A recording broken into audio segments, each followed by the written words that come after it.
永远要跟比你认知高的人在一起。这里说的认知高，不是学历多高、收入多高、身份多厉害，而是一个人看问题更清楚，情绪更稳定，做选择的时候更有长期感。你有没有发现，有些人聊完以后，你会更焦虑、更烦、更想放弃，但有些人聊完以后，你会突然觉得这件事好像也没那么乱，我好像还能往前走一步。对，本来你想学习、运动、存钱，或者离开一段消耗你的关系，身边人一句别折腾了，没用的，你就开始怀疑自己是不是太天真。所以这一期我们想聊聊，永远要跟比你认知高的人在一起，不是教你去攀附谁，也不是功利社交，而是聊聊为什么你身边的人会慢慢影响你的人生方向。我觉得这个选题很容易被误解，很多人一听认知高，就会想到更有钱的人、更厉害的人、更高圈层的人。是，但我跟你看法不太一样。真正认知高的人不一定看起来多成功，也不一定说话很多，他最珍贵的地方是他能把事情看清楚。比如你因为别人一句话难受一整晚，他不会马上说你别想太多，他可能会说我们先看事实是什么，对方到底做了什么，你的感受是什么，你能选择什么。这个就很不一样。低认知的安慰常常是把问题盖过去，高认知的陪伴是帮你把问题拆开。而且他不会让你觉得自己很差。很多所谓厉害的人会让你越来越自卑，越来越想讨好。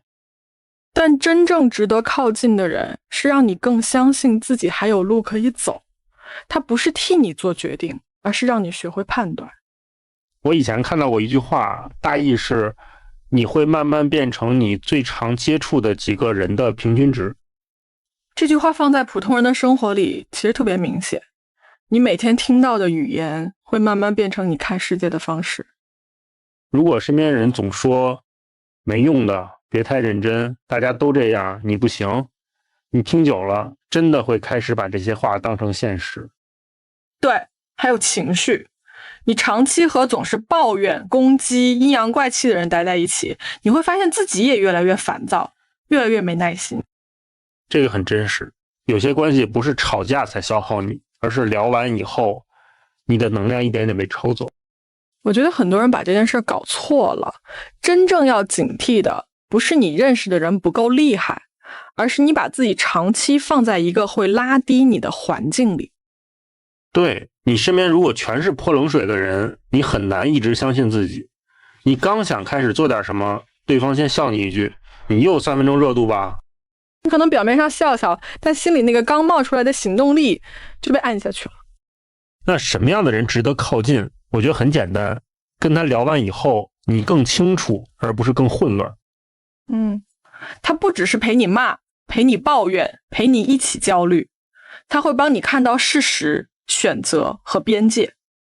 比如你说我是不是完了，他不会顺着你说对，这世界太糟了，他会说先别急着否定自己，我们看看这件事儿还能处理哪一部分。而且认知高的人能指出问题，但不会羞辱你，他会提醒你哪里需要调整，但不会让你觉得自己一无是处。这点很重要，好的关系不是一直夸你，而是能让你在被提醒的时候仍然感觉自己是被尊重的。还要看一个人有没有长期视角，他不会只问你现在爽不爽，也会帮你看看长期代价。比如你想冲动辞职，他不是立刻说辞啊，别受委屈，也不是说忍着吧，大家都这样，他会问你，你现在的底气够不够？下一步准备了吗？你真正想离开的是什么？这个地方我想补一句，靠近认知高的人，不是让你把人生交给他。对，不是找一个人生导师替你做决定，而是学习他看问题的方式。你可以问你为什么会这样判断，如果是你会先看哪几个关键点？你觉得这件事真正的问题是什么？这样你靠近的不是一个人身上的光环，而是他的思路。如果现实生活里暂时没有这样的人，也没关系，先从内容环境开始。读一本能让你清醒的书，听一个有深度的播客，关注几个能提供长期视角的人，少刷那些让你焦虑、上头、比较和消耗的内容。说白了，你的信息环境也是你的关系环境。你每天喂给自己的东西，会慢慢改变你的判断力。那也不要神话认知高的人，对方再清醒，也只是某些方面比你看得更远。是的，不要把自己放得很低，不要讨好，不要崇拜，可以感谢，可以学习，但最后怎么选，还是要回到你自己身上。我觉得今晚可以做一个很小的动作，写下3个问题：谁让我变得更清楚？谁让我越来越怀疑自己？我最近接收最多的信息是在滋养我，还是在消耗我？这个不是为了立刻断关系，而是让你看见自己的环境。因为人真的会被关系塑造，你长期靠近清醒的人会慢慢学会清醒，你长期待在消耗里也会慢慢忘记自己本来可以更好。所以永远要跟比你认知高的人在一起，不是让你去挤进某个圈子，也不是让你依附谁，是提醒你把自己放进更好的语言、更稳定的情绪、更清楚的判断里。好，那我们这一期就先聊到这里。如果你也正在重新筛选身边的人，希望今天这期能陪你慢慢看清一点。我们下期再继续聊。晚安，也记得好好照顾自己，也记得把自己放进更好的环境里。